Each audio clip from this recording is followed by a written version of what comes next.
اللهم أنت ربي لا إله إلا أنت، خلقتني وأنا عبدك، وأنا على عهدك ووعدك ما استطعت، أعوذ بك من شر ما صنعت.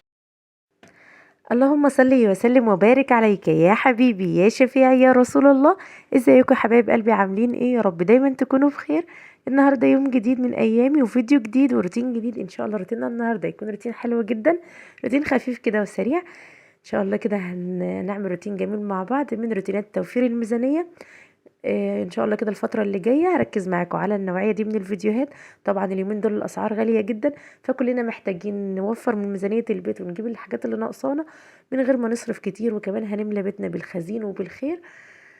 طبعا فترة الشتاء دي بيكون ما شاء الله الخضار بتاع الشتاء كتير، فان شاء الله كده واحدة واحدة هنملى تلاجتنا ونملى الديب فريزر بتاعنا. تابعوا معايا الفيديو للاخر وان شاء الله تطلعوا منه مستفيدين. لو لسه ما حطيتيش اللايك الجميل بتاعك حطي لي اللايك وسيبي لي بصمتك الحلوه على الفيديو. ولو انت اول مره بتشرفي قناتي اتمنى ان قناتي وفيديوهاتي تعجبك وتشتركي معايا وتكبري عيلتي بيكي. ويلا بينا نسمي الله وندخل على الفيديو بتاعنا النهارده. اول حاجه كده دخلت اول حاجه على الحوض، رحت غسلته. انا كنت غسلاه طبعا ومنضفاه وسايباه نضيف، بس حبيت برضو اغسله كده زي التأكيد يعني، علشان بقى انا جايبه النهارده طماطم. هنفرز مع بعض طماطم، ودي اول حاجه هفرزها معاكم في الشتاء السنه دي. زي ما قلت لكم الشتاء ما شاء الله بيبقى كله خير. بيبقى الخضار بتاع الشتاء ما شاء الله كتير وجميل. هنفرز حاجات كتير كده مع بعض. يعني كل ما تنزلي كده تشتري حاجة البيت بتاعتك، سواء بتشتري اليوم بيوم او بالاسبوع او بالشهر، وتلاقي مثلا حاجة رخيصة، هاتي على طول. عودي نفسك دايما لما تنزلي السوق وتلاقي في خضار ينفع يتفرز او فاكهة تنفع تتفرز وتكون رخيصة وحلوة، اشتري. ما بقولكيش اشتري قفص طماطم مثلا على بعض اللي هو بيبقى كبير ده 25 او 30 كيلو، لا. اشتري على قد امكانياتك. معاكي 20 جنيه اشتري بيها، معاكي 10 جنيه اشتري بيها، على قد امكانياتك. ب50 جنيه شوفي انت امكانياتك تسمح لك بايه، او تقدري توفري من ميزانية بيتك وتجيبي قد ايه وهاتي. انا بعمل كده دايما. يعني الطماطم اليومين دول في ناس بتبيعها ب5، في ب4، في ب3.5، بتفرق طبعا من نوعية للتانية. بس كلها حلوة طالما انت هتفرزيها وهتعمليها صلصة. اي نوعية معاكي مش هتفرق غير لما هتكوني هتستخدميها للاكل وللسلطة وكده. فانت شوفي مثلا لو الكيلو ب3 جنيه هتجيبي لك، مثلا لو ب10 جنيه هتجيبي لك 3 كيلو بال10 جنيه، هتكون جميلة جدا على قد امكانياتك. كل ما تنزلي وتوفري مثلا من مصروفك 10 جنيه تجيبي بيها مفيش مشكلة. تقدري تجيبي مثلا قفص كامل على بعضه ب100 جنيه ب90 جنيه، بتكون في الحدود دي يعني. اشتري لك قفص برضو براحتك على حسب برضو المكان عندك في الديب فريزر. دايما اعملي كده. اليومين دول الاسعار طبعا غالية جدا، وكمان يعني الظروف صعبة على كل الناس بالذات اللي عنده ولاد. فصعب ان انت تجيبي حاجات بكترة وكده. اليومين اللي زي دول اللي احنا فيهم اللي بيكون فيه غلا، لما تكون الحاجة غالية عليكي ما تشتريهاش حتى لو انت محتاجاها. مش ما تشتريهاش، ما اقصدش يعني ما تجيبيش بكميات. يعني مثلا ما تنزليش تلاقي كيلو الطماطم ب10 جنيه في السوق فتقولي لا ده انا هجيب وافرز عشان يبقى عندي طماطم في الفريزر وكده، لا. لما تلاقي الحاجة سعرها نازل وفي نفس الوقت جودتها حلوة، اشتري وحطي عندك في الفريزر. هتنفعك بقى في يوم تكون الأسعار فيه غالية، يوم مثلا تكوني مشغولة وعايزة حاجة كده في السريع تنجزك. فمفيش أحلى من التفريزات بصراحة في البيت، ودايما الخير لما بيكون في البيت بيكون أحسن من الفلوس. أنا دايما أقول لنفسي كده، يعني لما يكون معايا قرش فايض عن حاجتي او زايد عن مصروف البيت بتاعي وميزانيتي، اجيب الحاجه واحطها في الفريزر. توابل، كرتونه ملح مثلا. يوم كده زي ده اجيب طماطم واشيلها في الفريزر. زي ما شفت الطماطم كده حطيتها في الحوض كانت عليها رمل، ما شاء الله كانت طماطم نوعيتها حلوه، فكانت عليها رمل كده فقلت اغسلها. حطيتها في الحوض بعد ما غسلته كويس زي ما شفتوا معايا، وبدات اغسلها واحده واحده كده وانضفها واشيل القمع بتاعها اللي بيكون فوق ده. وكمان بيبقى فيه جزء كده تحت شيلته. وبعد كده جبت الحله اللي هسلق فيها الطماطم وقطعتها رباع. تقدري تحطيها سليمه زي ما انت حابه، انا بحب اقطعها رباع علشان ما تاخدش وقت معايا على البوتاجاز وكده او على النار. بعد كده كان عندي بنجريه كبيره كده مقشراها ومقطعاها شرايح، حطيت في كل حله كام شريحه كده. البنجر بيدي قيمه غذائيه حلوه جدا للطماطم، لان زي ما احنا عارفين البنجر ده قاهر الانيميا. يعني لو انت عندك انيميا او ولادك مفيش احلى من البنجر بصراحه للانيميا وكده. فانا بحب اضيف له الطماطم، منه بيعلي قيمتها الغذائيه ومنه كمان بيديها لون حلو كده. بيكون غامق فبيكتر كميتها معايا. الطماطم طبعا لما لونها بيكون مثلا تقيل كده واحمر زياده، فطبعا لو هتستخدمي مثلا كميه معينه مثلا لتر طماطم هتحتاجي بس النص لتر بس. فهمتوني؟ فهو بيزود كميتها وبيعلي قيمتها الغذائيه كمان. وحطيت معلقه سكر كده في كل حله فيهم عشان برضو السكر بيظبط حموضه الطماطم. وحطيت كمان شويه من البابريكا بتديها لون حلو برضو في نفس الوقت. وسبتهم كده من غير ولا نقطه ميه، كل الميه اللي انتوا شايفينها دي نزلتها الطماطم، سبتها على نار متوسطه كده تاخد وتدي مع نفسها لحد ما استوت بالشكل ده. هي بالنسبه لي كده تمام، بدات تشرب شويه الميه اللي نزلتها. انا مش هنشفها قوي لان الميه اللي نزلت منها دي هي اللي هضرب بيها الطماطم في الخلاط، فهي اللي هتمشي لي الخلاط بتاعي. فهي كده بالنسبه لي تمام. اول ما تلاقيها استوت والبنجر كمان شرايح البنجر انت حطيتيها استوت فكده تمام. انا البنجر بضربه مع الطماطم مش بشيله، لو انت حابه تشيليه شيليه، لكن انا بصراحه بقول يعني مفيش منه خساره. زي ما قلت لكم حلوه قوي للانيميا وحلوه قوي للون الطماطم. هو طبعا لونه بينزل كله في الطماطم لما بيبتدي يستوي معاها، لما يبتدي يغلي اكتر من غلوه فبيستوي واللون بتاعه كله بينزل في الطماطم. لكن انا برضو ما بحبش ارميه، فدي حاجه حريه شخصيه ترجع لك. بعد كده سبتها لما بردت تماما وبدات اضرب بقى فيها بالخلاط من غير ميه خالص، من ميتها اللي هي نزلت منها. زي ما قلت لكم انا لما جيت سلقتها ما حطيتش فيها ميه نهائي، هي ميتها اللي نزلت منها هي نفسها برضو اللي ضربتها بقى بيها في الخلاط زي ما انتم شايفين. وابدا اصفيها بقى من القشر ومن البذر عشان تبقى معايا جاهزه ونضيفه وزي الفل. ان شاء الله لونها جميل جدا وقوامها حلو جدا زي ما انتم شايفين قوامها تقيل.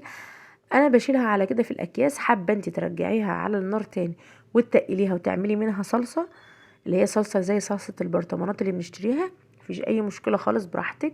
حابه تعملي مثلا جزء منها كاتشب وتشيليه عندك في التلاجة برضو. انا عامله كل ده معاكم على القناه، عملت معاكم الكاتشب. كنا عاملين قبل كده برضو فيديو لتفريز الطماطم مخصوص، فيديو لوحده ما كانش روتين يعني.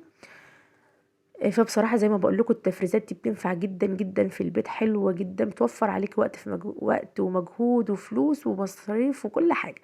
يعني يوم كده تتعبي فيه هيريحك بصراحة أسابيع وشهر وشهور كمان. الطماطم دي لما تكوني جايبة كمية حلوة كده بتفضل معاكي وما تستعجليش عليها. انت شلتيها مثلا وهي رخيصة، ما تقوليش بقى هجر منها وتستقربيها، لا، طول ما هي رخيصة في السوق اشتري منها وسيب اللي في الفريزر في الفريزر يعني. ما ايدك ما تجيش جنبه كده وتستسهلي، هتنفعك. السنة اللي فاتت زي دلوقتي كان الطماطم كانت واصله ل 30 جنيه، كمان كانت ب 20 وب 25، وفي اماكن كانت بتباعها ب 30. فطبعا الطماطم دي استهلاكنا فيها بيكون يومي، فلازم تكون عندك باستمرار بصراحه في الفريزر. فزي ما قلت لك كده نازله وموفره من مصروف بيتك، اشتري على قد امكانياتك. كل واحد على قد امكانياته وكل واحد على حسب مصروف بيته وكل واحد على حسب يمشي دنيته ازاي. في ناس بتمشي مثلا مصروف البيت بتاعها بالشهر، في بالاسبوع، في اليوم بيومه. انا بصراحه ما عنديش رينج معين لمصروف البيت يعني. بصراحة احيانا ممكن اجيب بالاسبوع، ممكن اجيب حاجات مثلا تقضيني الشهر وبتعدي الشهر كمان. وزي ما قلت لكم في الفترة اللي انا فيها دي في غلا الاسعار بصراحة مقضياها اليوم بيوم. فعادي برضو مش مشكلة، وبعرف اتصرف وبعرف اظبط ميزانيتي على حسب امكانياتي. يعني انا مثلا زوجي بيسيب لي رقم معين، اي رقم طبعا بيفرق من واحدة للتانية وعلى حسب عدد افراد اسرتك وولادك مثلا كبار او صغيرين زي حالاتي. فزوجك مثلا بيسيب لك رقم معين كده في اليوم. انت مثلا النهاردة اشتريتي فراخ او اشتريتي لحمة فطبعا هتصرفي كتير، فاليوم اللي زي ده مش هتشتري فيه حاجة اكتر من حاجة الغدا. يوم تاني مثلا هتعملي مثلا شوية شوربة عدس كده. يوم غدا شعبي مثلا تجيبي شوية حاجات كده، اكل حرش كده ومع عيش مع معرفش ايه، فمش هتصرفي كتير. فاليوم اللي زي ده او مثلا اكلة سمك مشوي كده تصرفي لك بتاع مثلا 30 40 جنيه مثلا. طبعا لو اسرتك صغيره، زي انا بتكلم للناس اللي ظروفها شبه ظروفي او عدد اسرتها زي عدد اسرتي وولادك صغيرين زي وكده. كل واحد على حسب نفسه زي ما قلت لكم، مفيش ميزانيه معينه او رتم معين، كل واحد تبقى عارفه امكانيات نفسها. فاليوم اللي هتلاقي نفسك مش هتصرفي فيه كتير ووفرتي حاجه من الميزانيه، تروحي مثلا جايبه توابل ناقصاكي، جايبه حاجه زي كده تفرزيها، جايبه مثلا كيس جبن ميكس جبن كده تشيليه في التلاجة لو حبيتي تعملي بيتزا او حبيتي تعملي حاجه تلاقيه عندك. حاجات من النوعيه اللي زي دي. تجيبي مثلا فاكهه، تجيبي حاجه ناقصاكي لشخصك مثلا. فعلى قد ما تقدري حاولي انت توفري في ميزانيه بيتك وتمشي دنيتك. انا قلت بقى بما ان احنا عندنا الطماطم بقى وشغالين طول اليوم في الطماطم وكده والصلصه جاهزه معانا، اعمل شويه محشي كده على الغدا على السريع كده. فرحت بقى بعد ما عصرت الطماطم كلها وكيستها زي ما شفتوا معايا كده، رحت شايله اخر شويه وقلت هعمل بقى شوية محشي كده حلوين. النهاردة كان اليوم كله توفير في توفير، فما حبيتش اصرف كتير خالص اليوم ده. زي ما شفت كده جبت بصلتين متوسطين ورحت ضربهم في الكبة، خدت نصهم حطيتهم في شوية زيت كده وخليتهم اخدوا لون ذهبي كده خفيف، ونزلت عليهم كمان بمعلقتين كبار من هريسة الفلفل الاحمر اللي انا بشيلها في الفريزر دايما، بتبقى حلوه في التسبيكات وبالذات تسبيكة المحشي. وبعد كده نزلت عليها بالطماطم اللي هي اصلا كانت مسلوقه معايا، فما خدتش وقت خالص معايا في التسبيكه، اللي تقلت بسرعه بصراحه. ورحت نص البصله التاني اللي انا كنت شايلاه في الطبق كده على جنب مبهره بقى بالبهارات بتاعتي كلها اللي انا هضيفها للمحشي. حطيت ملح، فلفل اسمر، شويه كمون كده حلوين، شطه، بابريكا، كزبره ناشفه، شويه توابل فراخ، شويه كمان 7 بهارات، خلطه كده حلوه. حطي التوابل اللي انت حباه في المحشي. احيانا كمان ببقى اجيب من عند العطار توابل المحشي بتغنيني عن كل الكلام ده، ما بحطش اكتر من الملح والتوابل المحشي، شويه شطه وشويه كمون، بتبقى حلوه جدا. وبعد كده نزلت بالتوابل دي كلها على الطماطم وعلى كل ده على نار متوسطه، وسبتها تتسبك كده لحد ما قربت خلاص تتقل وتبقى حلوه. نزلت بقى بمعلقه توم مفروم كبيره كده في الاخر. انا بحب بصراحه اسيب التوم في الاخر لان انا بحب نكهته بالذات في المحشي، بحب نكهه التوم كده تكون باينه في الاكل، فدايما اسيبها للاخر بالذات في المحشي، بيدي طعم حلو قوي للمحشي. وبعد كده سبتها تتقل شويه، وحضرت بقى الخلطه بتاعتي بقى. كنت غاسله الرز والخضره، وكمان مع الخضره انا حطيت شويه نعناع اخضر بيدي ريحه حلوه قوي للمحشي، وكمان بيخلوش تقيل على المعده، بيبقى حلو قوي. ما تتعبيش تاكلي من المحشي، ما تتعبيش منه. الخلطه زي ما انتم شايفين لونها احمر كده وجميل وحلو قوي. هنا بقى من باب التوفير كمان كان عندي ورق لفت كنت شايلاه في الفريزر، لما كنت جايبه حزمه لفت اخللها وكده، رحت شايله الورق بتاعها في الفريزر. بتشيليه ناشف زي ما هو من غير ما تبليه ولا تغسليه ولا اي حاجه، هترصيه فوق بعض وتحطيه في كيس تلاجة وتشيليه في الفريزر. لما بيطلع من الفريزر بيطلع زي ما انتم شايفين كده كانك سلقاه بالظبط، ما بتعمليش فيه اي حاجه اكتر من انت بتنقعيه في شويه ميه وتشطفيه كويس، لان احنا كنا عاملينه زي ما قلت لكم من غير غسيل. وبعد كده تبداي بقى ان انت تحشي. بتبقى الورقه ما شاء الله عريضه زي ما انتم شايفين كده، تقسميها على 3 على 4 على حسب بقى حجم الصباع المحشي اللي انت عايزاه. عايزه اقول لكم من اجمل انواع المحاشي وارخصها هو محشي ورق اللفت ده. بدل ما ترمي الورق بعد ما تعملي المخلل اللفت، بصراحه استغليه، حلو جدا جدا، بالذات في الشتاء بيدفي، بيبقى سايح كده وتحسي ان الورقه فيها زيوت كده طبيعيه زي ما انتم شايفين، بتلمع كده من غير ما احنا حاطين لها زيوت ولا اي حاجه. وبتحشيها زي ورق العنب بالظبط، الجهه اللي هي بتكون فيها العروق وتكون خشنه دي هي اللي بتكون لجوه، بتحشيها من الناحيه اللي هي الخشنه، ومن بره بتكون ناعمه وجميله. حشيت الحله كده زي ما انتم شايفين على قد الورق اللي كان معايا، عملي تقريبا نص الحله كده او 3/4. وهنا في الحله اللي انا كنت مسبكه فيها المحشي دي، طبعا الورق اللفت قليل علينا، فجبت كده كيلو كوسه واحد بس كان ب10 جنيه. والفلفل الاخضر ده كان عندي في البيت، انا اليوم ده ما صرفتش اكتر من ال10 جنيه اللي جبت بيها الكوسه، و5 جنيه تقريبا اللي جبت بيها خضره المحشي، وخلاص على كده. فانا حبيت اليوم كله يكون يوم اقتصادي كده ويكون كله توفير في الميزانيه. قضيت اليوم كده ببساطه، ما جبتش اي لحوم اي فراخ، كان المحشي بس كده وخلاص. عايزه اقول لكم والله المحشي من الحاجات اللي ما بحبش انا شخصيا جنبها اي لحوم ولا حاجه، بحب اكله بس كده، اكله اقتصاديه والدفي في الشتاء، جنبها شويه شوربه لسان عصفور، شويه ملوخيه وخلاص. مش لازم نعمل لحمه وفراخ كل يوم، لا، يوم كده اقتصادي يمشي الدنيا ويعدي. احنا كل يوم بناكل حاجات حلوه، فمش مشكله لما يوم كده تقضي اي حاجه وخلاص. طبعا هنا كنت خلصت بقى الحشو وبدات اولع على المحشي.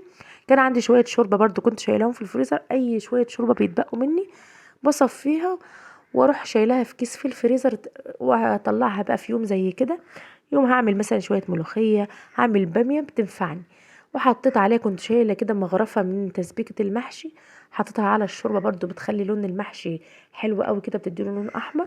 وبدات اسقي بقى المحشي بتاعي، وخلاص هنا بقى حطيت المحشي يتشرب. وقبل ما ينشف كده خالص رحت مسخنه شويه زيت كده، او قدحت شويه زيت كده في الطاسه ونزلت بيهم على وش المحشي كده. الخطوه دي حلوه برضو، بتدي للمحشي لمعه حلوه كده، وتخليه مفلفل وجميل، حلو جدا ما شاء الله اهو.